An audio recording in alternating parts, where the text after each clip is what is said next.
talk today about hacking your brain using psychology to help you set your goals and smash them and achieve them. So what we're going to do, here's our big grand plan for our time together. You're going to learn a little bit about me. Then I'm going to break this down into some micro talks, because one of the things that helps us learn and pay attention is not stressing out our attention span too long. So we're going to do the first talk on setting your goals with science. We're going to Hi, do Steph. oh, yes. Sorry, we can't see your screen. I'm sorry. Oh, okay. All right. Let me try that again. All right. Let's see. It's because there we go. All right. Let me go back to the beginning. How about now? Perfect. Thank you. Okay. All right. It wouldn't be a remote event if there weren't like a little bit of a hiccup, especially right at the beginning. Okay. So here's where we were.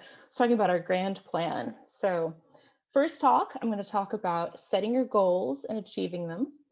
Second one is going to be about studying and learning, which we're going to be doing a lot of over the next couple of days. And at the very end, before we do questions, I'm going to do a lightning round to talk a little bit about some things you can do to help improve your mood and to have good self-care. Because as Lee mentioned, I feel very strongly that taking care of ourselves is just as important in cybersecurity as taking care of our networks and of our computers. So the last point, as you see underlined here, all of this is backed up by research, by really good research. So I'm not just making things up. I'm not just saying them because they sound right to me. I've been in the literature, I've been doing some reading, I've learned some new things. I'm very excited to share all of it with you. All right, so a little bit more about me. My path into cybersecurity was not linear. I think a lot of people who come into cybersecurity don't go straight in, some do, but mine kind of started in generalized nerdiness. I grew up in a nerdy household. My dad was a computer nerd, taught me how to build computers. My mom's a teacher. And as I got older, I stayed nerdy and just kind of specialized my nerdy focus. So when I was in high school, I did a lot of theater. I did some onstage stuff, mostly tech stuff, unsurprisingly, considering I ended up in tech, but I did a lot of stage management, a lot of sound, a lot of lighting tech, things like that. When I went to college, I got more and more interested in psychology. People are fascinating. I love talking to folks, learning more about what motivates them, what encourages them. So that's what I did in college. And I actually, as Lee mentioned, went to grad school, got my master's in clinical psych. Then life did some interesting life things, because that's what life does. And I took a break, went outside, played for a while, and did some whitewater rafting. I was a raft guide in North Carolina for a little bit. And then I was working with a buddy who was setting up like his Wi-Fi and stuff at home. And he's like, you know, you can get a job doing this, right? I'd always been kind of the unofficial help desk for my friends and family. And I was like, that's a good idea. That sounds fun. So I went back to school for IT. And while I was in my IT program in Augusta, I started getting more and more into cybersecurity, which is how I ended up where I am now, which is working as an incident responder and working with digital forensics at FireEye Mandiant. It's really fun, the work that I do. I'm not going to go into too much detail because we have some excellent talks coming up today and tomorrow about the different kinds of jobs there are in cybersecurity. But I'm kind of like a mix of a first responder and an investigator. So let's say a company has a ransomware event. They give us a call. Myself and my awesome coworkers, we come in there, we investigate their network, we see what's going on. We can help kick the bad guys out, keep them out. We can figure out what they did while they were in there. And we can help come up with kind of long-term plans for how the company can keep them out in the future. It's really fun. And I still get to help people, which I love to do. So let's get into our first topic. Now that you know a little bit more about me, gonna get some water. All right, I love talking about goal setting. I love it so much. I imagine that all of you here are here because you have some goals that you have set for yourself. Even if your goal is just to come to the talk today, you can use goal setting skills in every area of your life, not just for your career. But it's a really specific skill set. So being able to set goals and set them in a way that helps you achieve them is really not very intuitive at all. If you can get better at your goal setting skills, you can get better at meeting your goals. You'll actually make it easier for yourself. If it were as easy as just saying, oh, I'm going to set this goal and achieve it, think of people who make New Year's resolutions, for example. It's not easy. You can't just say, I'm going to do this thing, and then you do the thing. It takes a little bit more. So we're going to talk a little bit about how to set goals in a way that makes it easier for you to achieve them. All right, so here is our toolkit. All right, so here are our steps to good goal setting skills. First thing is to write everything down. And I don't mean like write down what's on the screen right now. I mean actually write down your goals, particularly your big overarching goal that you might have that actually makes you more likely to achieve your goals and helps keep you motivated. I read a whole paper on just how writing down your goals helps you achieve them. So make sure to sit down and write all of this out. Definitely, number two, set a main goal to reach for, and it can be kind of a big goal. So for example, the goal that I have suggested here is maybe your goal is to get a job in cybersecurity, but you can't just do that. I don't know what that would mean to just go out and get a job in cybersecurity, but it's good to have that big main goal to help you stay motivated and to help you stay on task. The next part is to set goals that are genuinely achievable. All right, so you got to be kind to yourself. You've got to help yourself out. You want to set smaller goals that you're like, I got this, no problem. I can take care of this. I'm on it. So one example might be, what area of cybersecurity do I want to know more about? There are some amazing talks. So if this is a small goal that you want to set, Chaz Scott is going to talk later today about different flavors of cybersecurity. Rob Lee tomorrow at this same time is going to talk about different careers in cybersecurity. So maybe that is a smaller goal that you can set for yourself. Next step, gather resources. So gathering resources is useful because it helps you figure out, where can you get information if you get stuck, if you have questions. This, SANS, is a wonderful resource. The people who are here might be a good resource. Hi. The websites that you go to, videos you might be interested in, figure out where you can get the information that you need.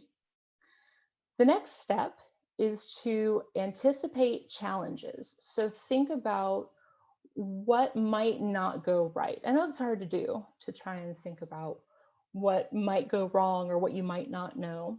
But one of the biggest hurdles for people achieving their goals is not knowing what to do when things don't go quite right. So if you can sit down and think about kind of like a fire drill, in those moments when you're really stressed, what's your plan? What are you going to do? So maybe if you have a lot of information coming in all at once, you feel a little overwhelmed. So maybe what you do is you take a moment, you breathe, you go for a walk real quick, or play some video games, and then kind of come back to it. Maybe that's your plan. But come up with some kind of plan for what happens when you start to feel like you're not on track. This last part is also very important. Celebrate your progress. Some people don't do this enough. You've got to own it. You have to own your hard work toward meeting your goals. So for instance, you're here today. Let's all take a moment, pat ourselves on the back for being here. because this is helping you achieve the goals that you have. Any progress is worth celebrating, and that's very, very important. So this is your good goal setting toolkit. And if you have any questions about this, make sure to pop them in the chat and we'll be able to hopefully answer a couple of them at the end. All right, so we're going to take a breath. I'm going to get some more water. And we're going to talk about the next part of my talk, which is studying and learning. I wanted to talk about this along with goals because a lot of what you're doing right now is studying and learning, and a lot of your goals probably have to do with academic goals and career goals. You're going to be learning a lot over the next couple of days. How can you maximize that? So, kind of to start off on a very similar theme as the last talk, studying is a very specific skill set. It's also not something you can just intuitively do. I'm sure I am preaching to the choir here. You can't just sit down and be like, oh, I'm going to study. And then you study and you learn everything. And it's like you're in the Matrix and you just download the information straight to your brain. That is not what it is actually like. So what you're doing right now in school is you're learning how to learn. I didn't figure that out myself until I was in college, that one of the things that I was doing was learning how to learn and learning how to study. It's good to know about, the Constitution. It's good to know algebra, especially if you're going into cybersecurity, kind of getting into those logic questions is a good thing. But what you really need to know is how you learn the best. Because if you go into this field, not just this field, but particularly in this field, you will never stop learning. There's always something new to learn. There's always some, new malware to learn more about, or some awesome new talk that has been published that you want to check out. You will never, ever stop learning. So get excited about it. The people I know who have been in this field for a long time are lifelong learners, and that is their focus, is they are excited about learning new things. If you can figure out how to study well, how to learn, and what works best for you, you will excel in this field. Because so much of what we do is just learning new things and being able to learn new things and learn them as quickly as we can. So let's talk about some tips from the literature for how to study and how to learn and work with your brain instead of fighting with it. All right, I know there's a lot on this slide, which is why I'm starting off with the same approach doesn't work for everybody. So I know there's been discussions, and I'm sure you've talked about this before, there are different kinds of learners, which is kind of true. It's more like what works best for you. What do you like? What encourages you to study? So for example, I love to read. I particularly love to read paper books. So if I have an actual book, that helps me out a lot. My really good friend Josh he loves to listen to audiobooks. And so he recently finished his training program and he just listened to all of his textbooks, and that worked great for him. Maybe writing is your thing. Maybe you love pulling out different colors and making your notes kind of artsy, and you kind of go back and look over them. Figure out what you like, what works the best for you, what encourages you to study. The next point is something I wanted to mention because it is very important to me. So not everything worth doing is worth doing well. I don't mean don't try. I don't mean just phone it in. I mean, the fear of failure can hold us back. And if you're afraid of failure and you've had previous failures, that makes it harder to stay motivated and to achieve your long-term goals. So if you can, just do it. Just jump in there, do your best. It is impossible to do everything perfectly all the time. It is very possible to get things done, and very important to get things done. So that's my little speech about, done is better than perfect. And honestly, sometimes I learn a lot more from my failures and my mistakes than I do from my successes, because I really take those lessons to heart.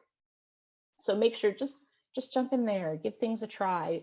Like I said, done is better than perfect. All right, we're going to talk about some effective study methods next.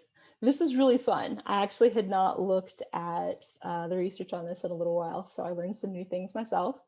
Some of the things that I did in school actually weren't necessarily the most effective things. They worked okay. It turns out things like highlighting text depends on the person, but that's actually not the most effective for the largest number of people. The things that I have here on this slide give you kind of the most bang for your buck. They're the most statistically effective study methods and learning methods for the largest number of folks. So, number one, the first thing we have here is ask why. Why? Ask why, you may ask. Asking why engages more of your brain. So instead of just taking the information in and being passive, it makes you an active participant in the process. So ask why you're being asked to learn something. Ask why things are done the way they are, and try to answer those questions. If the person you're talking with or you're learning from isn't sure, maybe you can together dive in, answer some of those questions. And that helps you learn and retain the information for a very, very long time, because you don't just have the things you took in, you also have the process of figuring out more about it and really diving into it. The next effective learning method is see one, do one, teach one. And you may have encountered this before.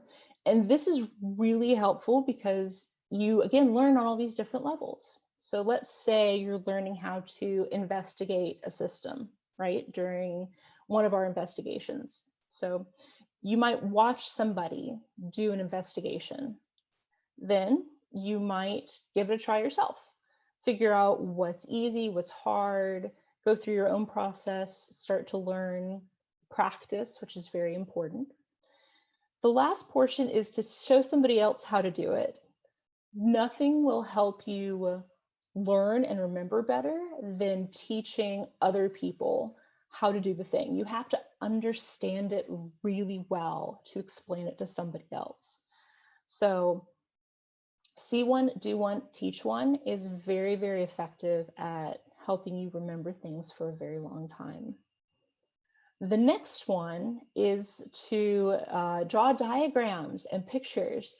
I know for a fact that some of the folks listening today are very, very artsy people. And so draw diagrams, draw tables, maybe draw doodles on your notes that help you remember the things that you're studying. Again, it engages your brain on a lot of different levels and makes you think more and in new ways about the things that you're learning. It helps build those connections in your brain.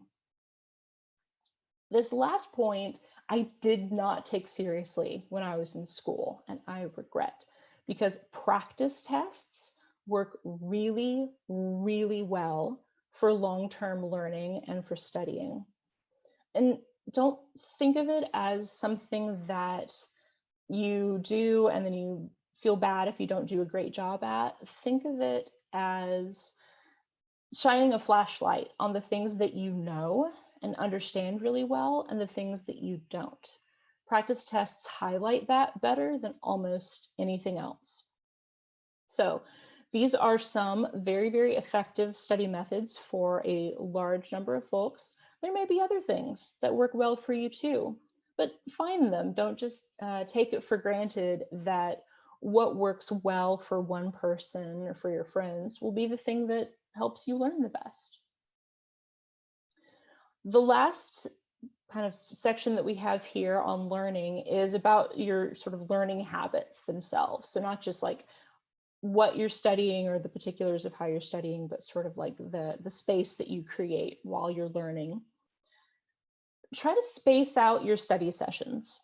So I'm sure maybe once or twice, one or two of you may have crammed for an exam the night before. You go in, you take the exam, and then you immediately forget everything that you learned. And that's because if you are able to take some breaks and space out your learning, it helps encode that information into your brain better. And that helps for not just short term, but for long term. Because remember, this skill set isn't just for school, for this class, for now. This is for long-term, lifelong learning and being able to remember the things that you want to remember, the things that are useful for you. One of the rules of thumb that I really like from the learning literature is this next point, which is remembering something 3 times in one session and having at least 3 sessions before your exam, or let's say it's just a habit that you've set up, have at least 3 times that you go over this material. So let's say you're doing flashcards. You want to make sure that you know a flashcard correctly 3 times in that study session. And then you want to do a couple more study sessions. And what that does, again, it spaces things out, which is really good for that long-term learning. So 12, 18, 24 months or more down the road, you'll be able to have those things in your brain more easily. The last point is try to take a 10-minute break for every hour of study and work. It's really hard work, thinking and concentrating. Concentration is a muscle that gets tired. Your brain gets tired, your eyes get tired, your willpower gets tired, your attention gets tired, everything gets tired. So taking a break every hour is sort of a reset button that you can push on helping you figure out, you know, what's working, what's not. It's a good idea. Something that I need to do more often myself. So make sure you take breaks. It's good. It's in the literature that it's good. All right. So we have reached kind of the end of our second talk. I'm going to get some more water. All right. Hopefully y'all are hanging in there with me. Get excited. We're going to do our lightning round. So what I have here and what I'm going to finish up with are these tips for better mood. You know, I think in this field forget sometimes that, you know, because we're up in our brains are being carried by these wonderful bodies, by these earth suits that we have that carry us through the world. We need to try and take care of them. We need to have good self-care. And that's very important. It's been a stressful year. So hopefully some of these tips will help you, if you give them a try, feel a little bit better. So this is not a fix, but it will help. These 4 things are in the literature, are very, very, robust is the word I want to use. There's a lot of literature on all 4 of these showing that they help, and they help mood, and they help mental health. So I'm going to go through one of these a minute, which is what I said I was going to do at the beginning. So first thing, number 1, what are you grateful for? Gratitude exercises are really helpful for helping you think about the positives, sort of bringing some good positive energy. It actually comes from a branch of psychology called positive psychology. It doesn't have to be a big production, just maybe in the morning before you get up or before you go to sleep. Think of 3 things that you're grateful for. Maybe you're grateful for your dog and your friends, and you had your favorite dinner. You had a hamburger and it was delicious. Don't overthink it too much. Just think about the things that you are grateful for. And that sort of improves mood and again, sort of brings positive energy into your day. The next is journaling. Journaling has been found to help people process really difficult, stressful situations. There's actually been some really good research on journaling after extreme stress or trauma. If you are able to write down how you're processing, how you're feeling, it changes the way that you think about the events that have happened and helps you potentially find the positives. Maybe you learned something that you didn't know before. You know, what are you taking away with you from this experience? It doesn't have to be a lot of time. About 15 minutes seems to be about the sweet spot. You actually want to sit down and write too, because writing physically with your hands changes the way that you're processing things. It changes the way that you're thinking. And so if you can do that, again, just once a day or when you can, journaling is really, really good for helping improve mood. All right, next tip, move your body. I'm not going to say the E word. A lot of people don't like the E word. Just move your body. It could be, you know, dancing at your desk. It could be, you know, I go out and walk my dog. It could be playing Beat Saber. VR games are awesome for this. But move your body around. It gets a lot of really good chemicals going that help your body and your brain both feel better. And it doesn't have to be any particular length of time. You know, I'm sure you've heard 30 minutes before, which is great. If you can do 30 minutes a day, that's awesome. If you can't, any moving around at all helps. So get up, walk around, find something that's fun, you know, find something that you really enjoy. Even like, I don't know, vacuuming your room, which might not be fun, but is useful, will help you feel better. So that is my third tip. The last one is mindfulness. So mindfulness is not just being mindful of things. It's actually a specific focused technique to help you think about what's happening in the moment and to be mindful of the moment that you're in. So a mindfulness technique might be, I want you all to take a moment and to think about how your feet feel in your shoes. How do your toes feel? Ponder that for a second. Or maybe if you're drinking something, you know, what does it look like? What kind of glass is it in? You know, take a minute or so, focus on something that's happening in the moment.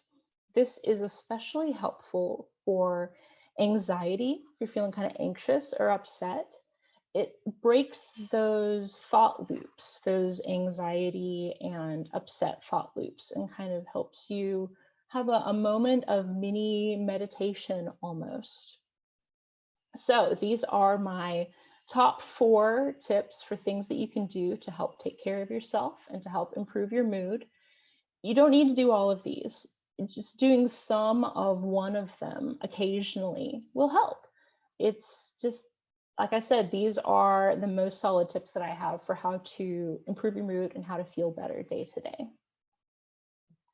I'm going to show you a slide with my sources. There are a lot of sources. This is not even all the things that I read. These are just the ones that were most important for the talk. If you have questions about these, please feel free to reach out. But they are available online. So if you're interested in where I got this information, you'll be able to see it here. And if you do have questions about things, easy to find. I'm on Twitter at TechieStef. I have a website. You can find me at stefrand.com. And my email is stefmrand@gmail.com.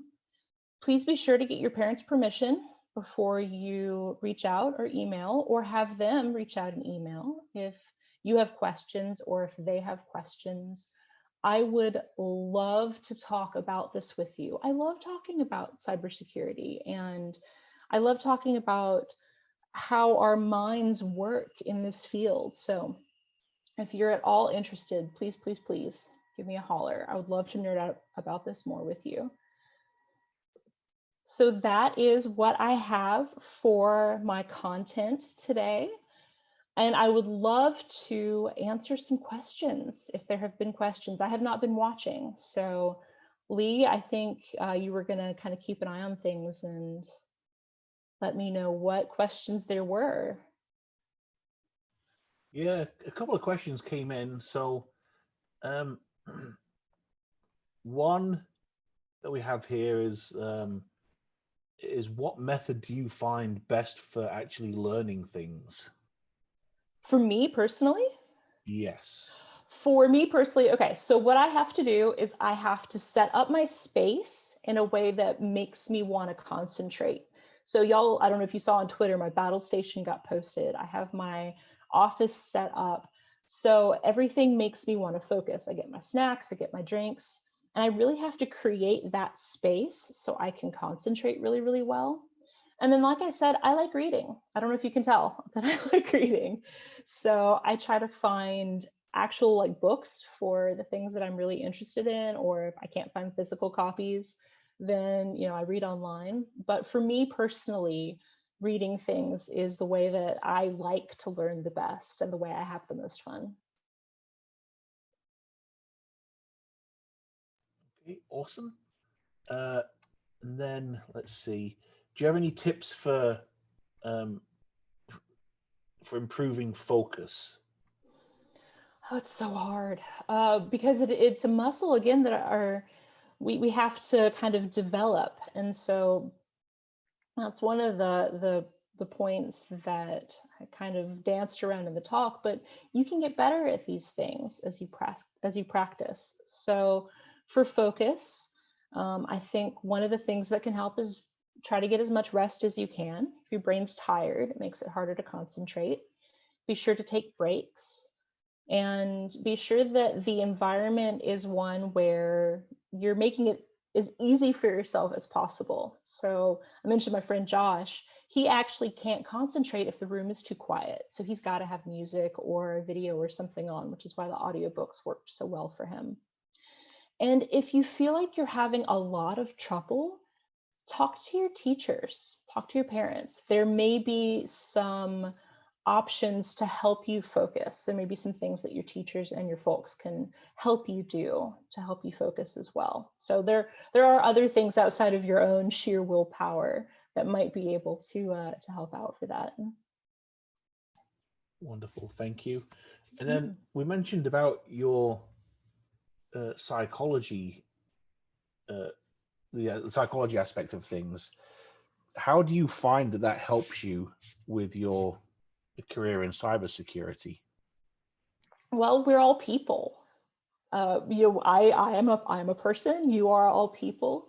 We have these computers and these networks that kind of separate us, but there are humans at both ends of the computer, and you're also working with people. So being able to understand the folks that you work with and for me, the clients I'm working with, that helps out a lot. There are a surprising number of what you'd call human factors that go into the day-to-day in cybersecurity. And I don't know, I think people are just really interesting, honestly. Awesome. And then I think we have time for one more question Okay. here. This one, a few questions came up kind of regarding this particular subject. Mm-hmm. But how do you go about removing yourself from a situation? Like, so for example, you're hard at work doing something, but you need to take that break. How do you pull yourself away and force yourself to focus on something else for a few minutes? Hard. It's very hard to do. My dog helps. So she will come and poke me with her snoot if I have been studying for too long. I have some friends that set timers. I know a lot of people I work with do that. They'll actually set a timer for an hour or 30 minutes or however they want to break up their time. Making sure that you're staying hydrated. So for example, I'm almost to the end of my glass of water. So I will use that as an external cue to remind me to get up, go refill my glass, take a moment, take a breather. Maybe if you've got shows on, maybe at the end of every episode of the show you've got on in the background, you take a break, or you've got favorite songs or albums or playlists, maybe at the end of your playlist, you get up. So having some kind of external cue can be really, really helpful for encouraging you to kind of break your mind out of the really intense, focused flow state that you might get into sometimes. Wonderful. Okay. Well, thank you very much for joining us today, Steph. Really appreciate it. And Thank you for appreciate having me. Yeah, no Y'all enjoy problem the at rest all. of your week.